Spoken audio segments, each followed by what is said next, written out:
Gather the Spirit, harvest the power. Our separate fires will kindle one flame. Witness the mystery of this hour. Our trials in this light appear all the same. Gather in peace, gather in thanks, gather in sympathy now and then. Gather in hope, compassion and strength. Gather to celebrate once again. Gather the Spirit of heart and mind. Seeds for the sowing are laid in store. Nurtured in love and conscience refined, with body and spirit united once more. Gather in peace, gather in thanks, gather in sympathy now and then. Gather in hope, compassion and strength. Gather to celebrate once again. Gather the Spirit growing in all, drawn by the moon and fed by the sun. Winter to spring and summer to fall, the chorus of life resounding as one. Gather in peace, gather in thanks, gather in sympathy now and then. Gather in hope, compassion and strength. Gather to celebrate once again.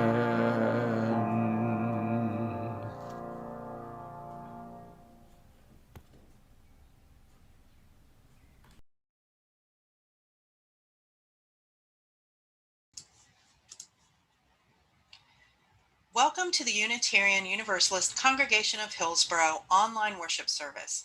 My name is Allison Mahaley, and I am your worship associate today. I would like to thank our speakers, Aviva Enoch, Donna Kay, and Rachel Heller. I would also like to thank Aviva for being our music coordinator and the many wonderful singers who will be featured throughout the service. And special thanks goes to Wendy Calvin for producing this service.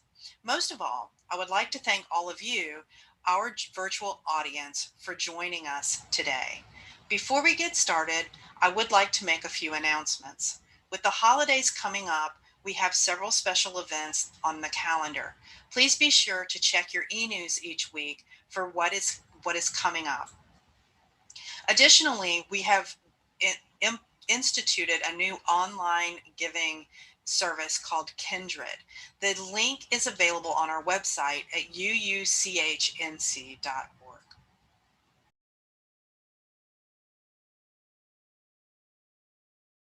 Good morning, everybody, and happy Hanukkah. This is my family's menorah, and I am going to light it for you in a minute, but I thought I'd tell you some of its history first, because it's got a pretty interesting history. It's probably a good 100 years old, and it was made in Berlin. And this menorah was a gift from my great-grandfather to my grandmother, his daughter, Hannah Goldman, better known as Hani, and to my grandfather David Enoch on their wedding day. And my grandparents actually were they had an arranged marriage. A matchmaker introduced them, and this was not a match made in heaven. I thought you might be interested to know that my grandfather was actually a chess master and was very obsessed with chess, but my grandmother wanted him to pay attention to her and to go out and do things. And I'm not sure exactly what, but there's a famous story about how he was sitting there one day playing chess, and she got so irritated, so angry with him, that she was yelling, and she knocked all the chess pieces off the chessboard. And he just very calmly picked up the pieces and put them back where they were and continued on with his game. So this marriage actually didn't last, and it was very unusual to get divorced back in those days. But my grandparents actually did get divorced, and my biological grandfather, David Enoch, died before I was born. So I never got to meet him, but my brother is named after him. Anyway, that's kind of an aside, but when the family fled Berlin when Hitler came to power, they took this menorah with them, and I don't know if you can see this, but so in this base here is hollow, and in it they hid a bar of silver when they left Nazi Germany and emigrated to Palestine, which is now Israel. So my grandmother, Hani, she and her new husband used this menorah when they were living in Israel, and they gifted it to my parents, Jacob and Hilda Enoch, on their wedding day. And so this is the menorah that I grew up with, lighting every year. My father would light it every year and say the traditional blessing, which I'm going to say for you in just a second. And this was passed to me once after my father died and my mother moved into an assisted living facility. So now I light it every year, whether I'm alone or with others. It doesn't matter. I just enjoy lighting it, and I feel like I'm carrying on a tradition that's been in my family, especially with this special menorah, for generations. And the blessing that my family sings is different from the typical one, and I'm not sure where it came from, but it's just been handed down from generation to generation. Tonight's the fourth night of Hanukkah, so I'm going to light these 4 candles. This candle in the middle is called the shamash, or the helper candle, and this is the one you light first, and you use it to light the others. So on the first night you would just have this one, and on the second night you have 2, and third night 3, and on the 8th night all the candles are lit. So I will go ahead now and light the candles and say the traditional blessing in Hebrew for you.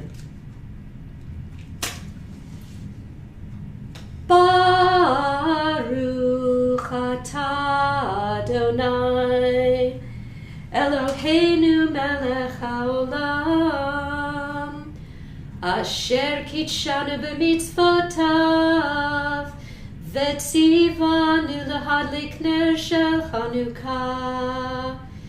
Baruch atah Adonai Shasani sim le'avoteinu bayamim hahem uvazman hazeh. Blessed art thou, O Lord our God, King of the universe, who sanctified us with his commandments and commanded us to light the Hanukkah lights. Blessed are you, O Lord our God, King of the universe, who performed miracles for our ancestors in this season, in days of old. So after lighting the menorah, we would, of course, when I was a child, we would, of course, open presents, and there were other songs that we would continue to sing. And especially with my son, when he was little, we used to sit and play a game of dreidel that went on and on and on. And we would watch the candles burn down. You never blow out the Hanukkah candles. You just watch them burn down. And it's always, if you're sitting there for hours in the room and just watching them burn down, it's kind of fun to see which one's going to go down first, especially if you're a kid, and have kind of, just say which one do you think is going to go first. And then it's fun to watch when that last little plume of smoke just kind of poof, the flame dies, and it's just a poof of smoke remains.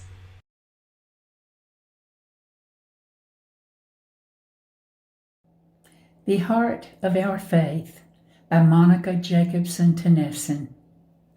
What is it that calls you here, that calls you onward, that calls you inward, that leads you homeward? What is it that gives you the power to make that change, to ask that question, to take that journey? What is it that says you have done well, that asks you to learn more, that brings you to stillness, that holds you up in hard times? It is relationship, the beating heart of our faith.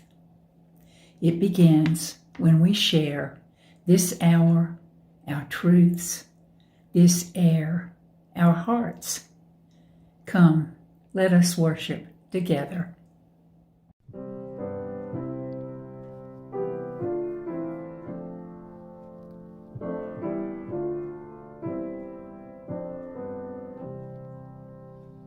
Dark of winter, soft and still, your quiet calm surrounds me.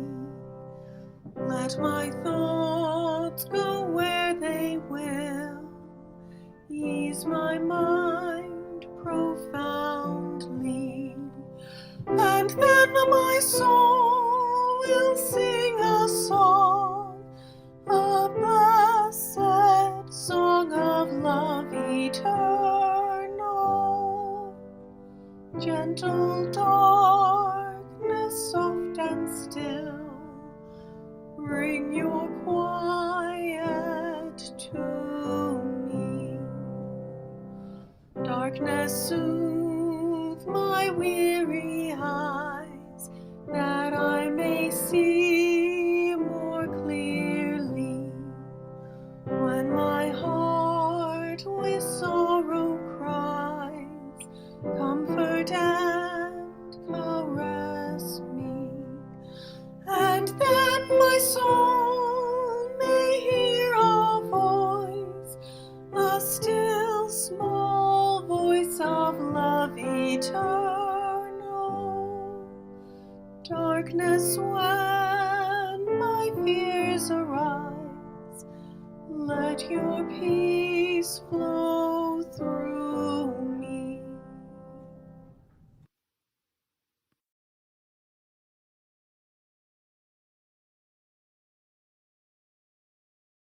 Ours is a welcoming community where we find connections, a sharing community where our joys are celebrated, and a caring community where our sorrows are lessened.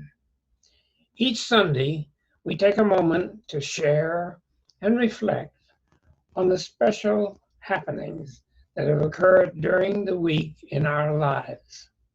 For those of you who would like to share in the comments or the chat, please do so, and know that everything shared aloud or in silence will be held dearly in the heart of this community.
The Imprint of Love by Reverend Laura Horton Ludwig.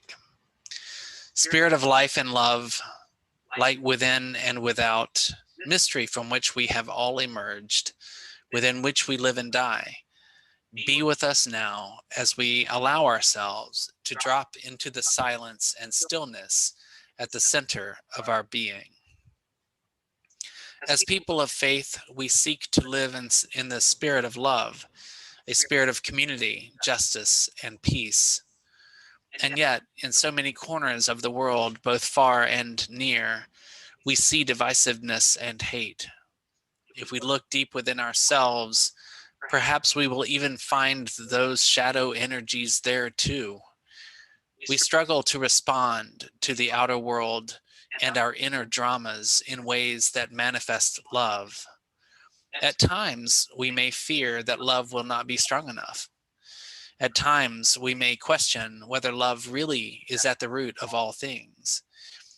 In this world, with so much struggle and suffering and discord, we may struggle to hold on to our faith in love, knowing that if all things come from the one source we proclaim, that source must somehow hold hate as well as love, violence as well as peace, evil as well as good. This is the mystery within which we live and die. These are the questions that haunt our days and nights. And yet, we are not without hope. Our struggles and our questions testify to our longing for peace, for love. Our very longings are born out of that mystery. We dare to address as, quote, spirit of life and love, end quote. In the stillness and silence of our own heart, we read the imprint of love, created not by our will, but planted there for us to discover. By what or whom we cannot know, and yet it is there, a clue, a talisman, a beacon, a light within. May it keep hope alive, even as we dwell in mystery. May it guide us as we all seek to act wisely and well. May it help us to be vessels of compassion for one another and for our world. Amen.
I grew up in Kansas, where being Jewish was a bit of a novelty. One year, a newspaper photographer came to our house, and a picture of our family lighting the Hanukkah candles was featured on the front page of the Lawrence, Kansas Daily Journal World. In this grainy black and white photo, my father, with his bald head and 1970s sideburns, solemnly lights the silver menorah as he chants the ancient blessing. He's uncharacteristically wearing a dark suit and tie. My mother, sister, brother, and I gaze earnestly into the flickering flames. Had the photographer caught us just a few minutes later, we would have been acting silly or arguing. But in that moment, we were the picture-perfect Jewish family, observing a ritual passed down from generation to generation for more than 2,000 years. We always followed the candle lighting with two songs in Hebrew, Ma'od Sur, Rock of Ages, and Mia Malel. which we sang with great gusto.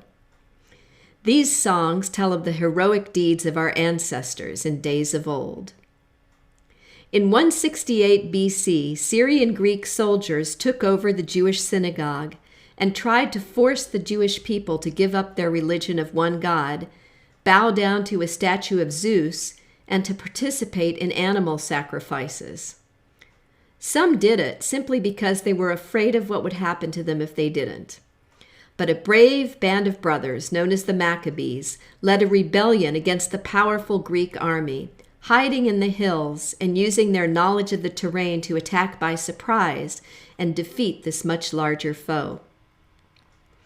After their victory over the Greeks, when the Jews returned to their temple, they needed to clean it, not just physically, but spiritually, to purify it.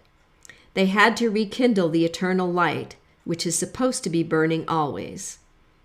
However, they found only a tiny amount of oil left, just barely enough to last a day. According to the story, after lighting the lamp with this tiny bit of oil, an expedition went out to search for more, traveling by rowboat for 8 days and 8 nights. When they got back with more fuel, they were astounded to find that the eternal light was still burning. Miraculously, that small amount of light had lasted. This is why we light the menorah and celebrate Hanukkah for 8 nights. In all my years of lighting the menorah, first as a child and now as an adult, there is one Hanukkah in particular that stands out in my mind. Some of you may remember the great ice storm of 2002. During this time, my then husband, son, and I were without power or water for a week due to downed tree limbs on power lines. We were fortunate to have a garage shop adjacent to our rural Orange County house. The shop was heated with wood. We moved in, and this became our little cabin in the woods. We became a pioneer family, making lentil soup and hot chocolate on top of the wood stove and melting ice to wash up. It was much darker than usual at night, deeply dark, with no street lights or house lights nearby. As we lit our menorah, the 8 candles gave off a surprisingly significant stream of bright light, illuminating my family's faces and filling the entire room. As we sang and played our traditional game of dreidel, I felt connected to Hanukkah in a way that I had never experienced before. It felt to me as if the flickering light had come alive. It dawned on me how precious light truly is, and how important it was to our ancestors. Before, the miracle of light had just been an old story, not my personal story. As the candles melted down one by one, our one-room cabin grew gradually dimmer and dimmer until the last flame extinguished, its tiny plume of smoke rising. All was sadly dark, save for the dim orange glow of the wood stove. We lit our hurricane lamp, which had a wick floating in oil. This lamp was a gift from my mother-in-law, and it had sat on the shelf for years and years and had never ever been used until this ice storm. We didn't have any fuel for it. Some neighbors, who were better prepared for emergencies, gave us a tiny amount of oil. Amazingly, that small quantity of oil lasted for the entire week we were without power. It gave out only after the power came back on. We brought the hurricane lamp into our big house to use as a centerpiece for our first Welcome Back to Civilization dinner. The house, with all the electric lights back on, now seemed enormous and garish. In the traditional Hanukkah blessing, we thank God for performing miracles in this season in days of old. May the miracle of light be truly yours in this season, this darkest of all winters.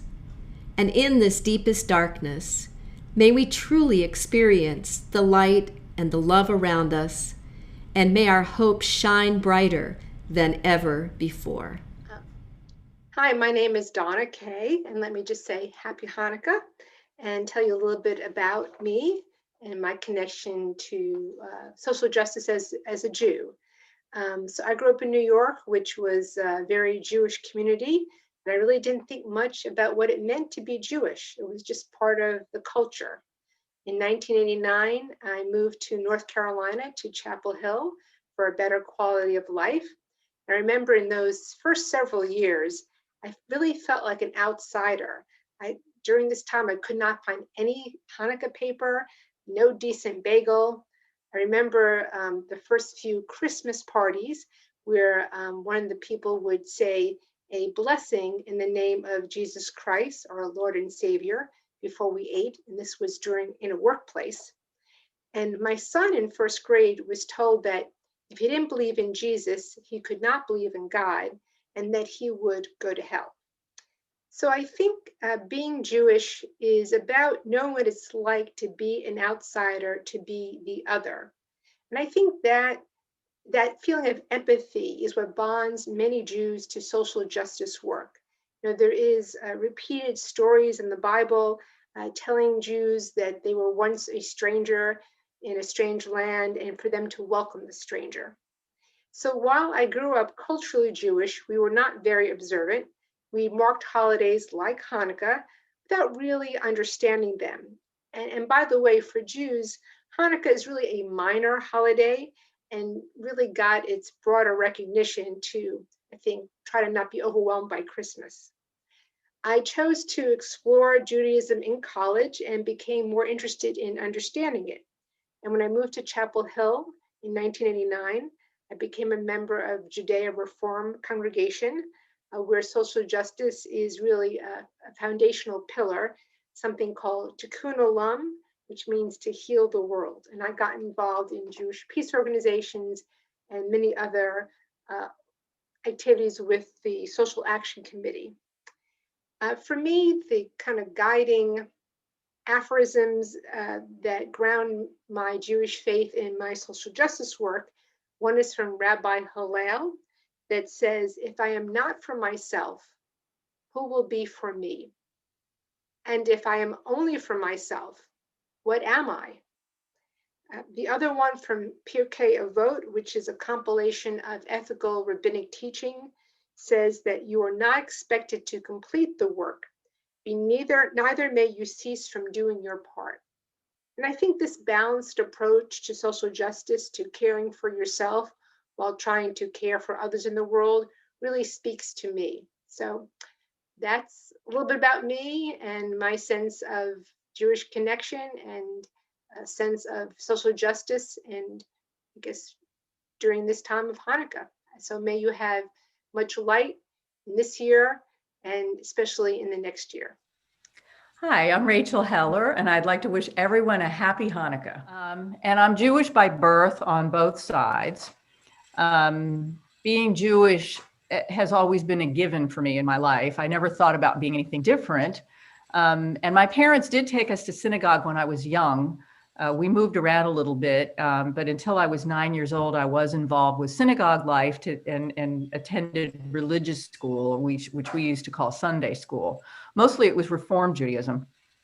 And in fact, I went to the first year of the Jewish Day School in Greensboro during the 2.5 years we lived in Greensboro, and got a lot more Jewish education then and learned quite a bit of Hebrew. And learned a lot of Hebrew prayers, and I learned about Israel also. But we moved away after that. And at that point, my formal Jewish education ended. Knowing some Hebrew and praying in a certain way, going to synagogue instead of church, and collecting coins to plant trees in Israel, and a few other things like that, set us apart and made us different from the majority of the community. I still, didn't really know exactly why I would want to be Jewish, or if I would choose to be Jewish at any point.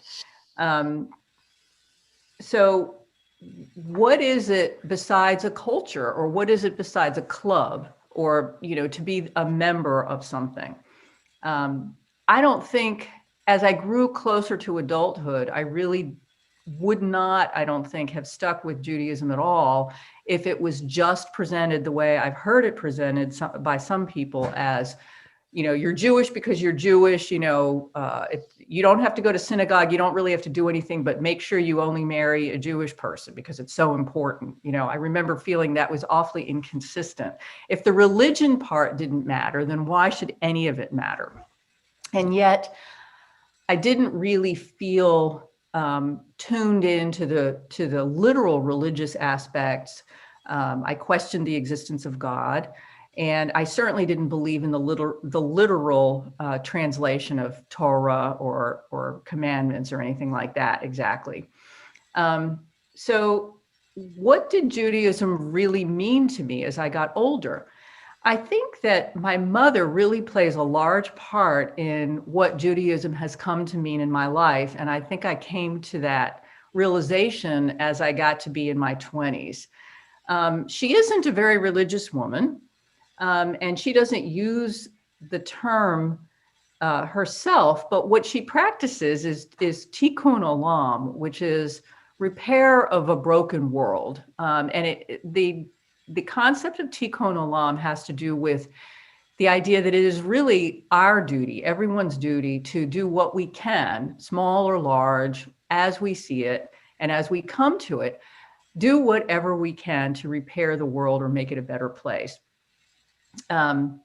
As the first century Rabbi Hillel is often quoted, there are more quotations from Rabbi Hillel than any other rabbi in what's called the Mishnah, which was written around the time of Jesus. If I am not for myself, then who will be for me? But if I am only for myself, then what am I? And if not now, when?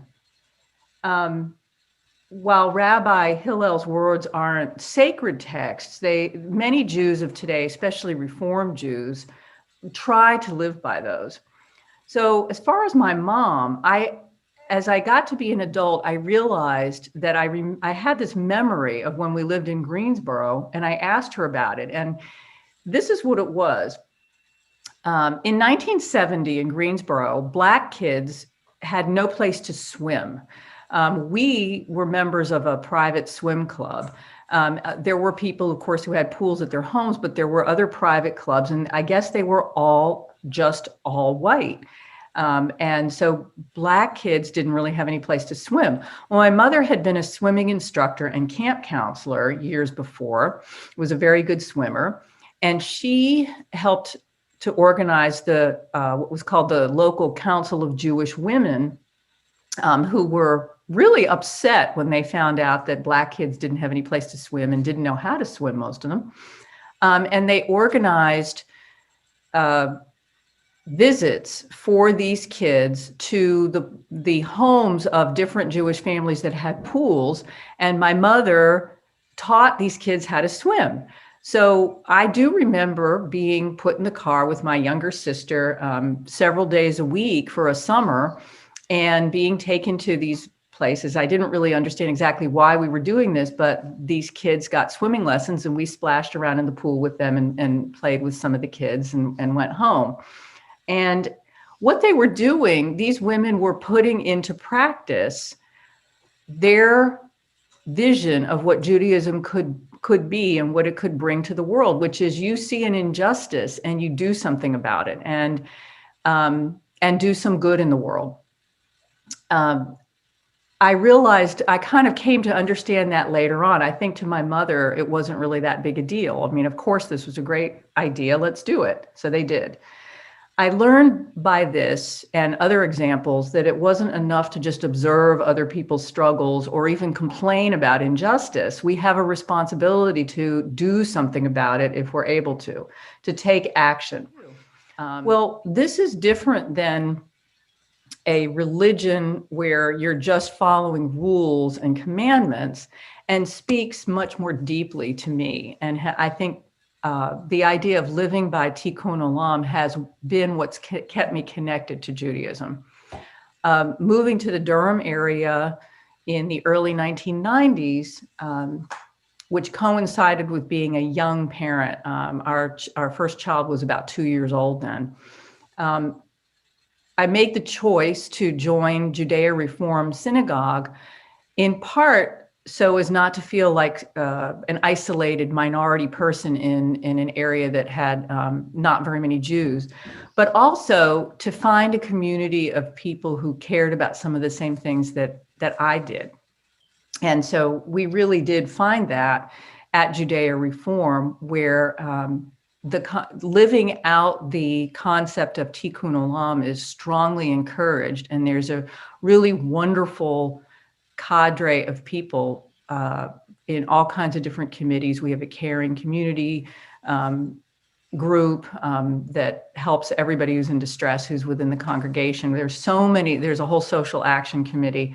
And so it's part of the Jewish commitment that people bring to the table. And that's kept me much more connected to Judaism than I would otherwise be.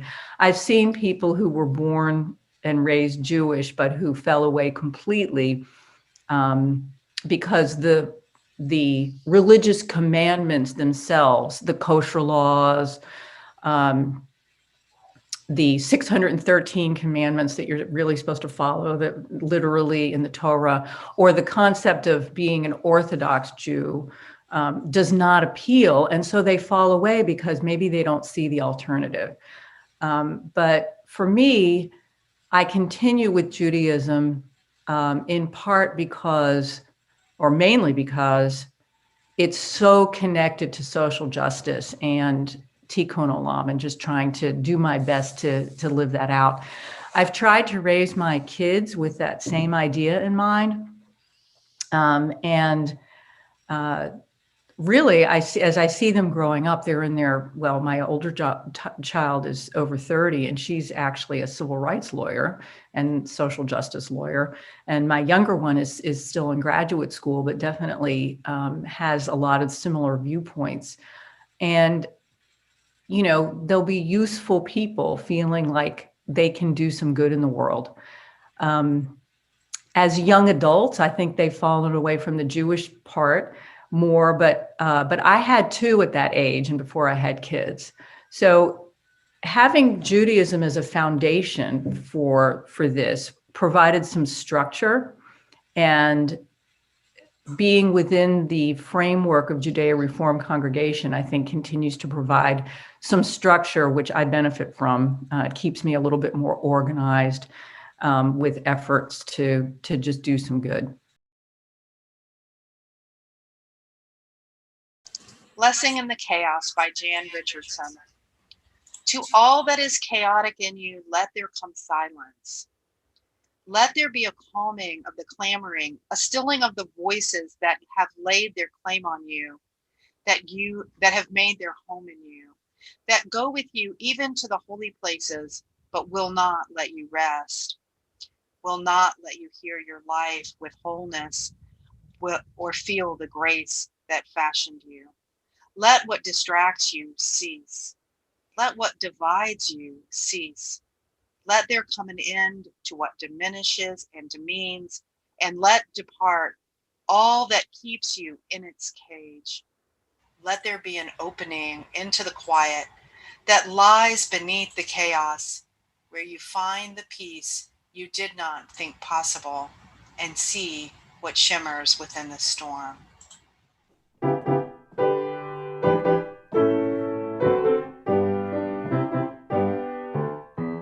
This little light of mine, I'm gonna let it shine. This little light of mine, I'm gonna let it shine. This little light of mine, I'm gonna let it shine. Let it shine, let it shine, let it shine. Everywhere I go, I'm gonna let it shine. Everywhere I go, I'm gonna let it shine. Everywhere I go, I'm gonna let it shine. Let it shine, let it shine, let it shine. Building up a world, I'm gonna let it shine. Building up a world, I'm gonna let it shine. Building up a world,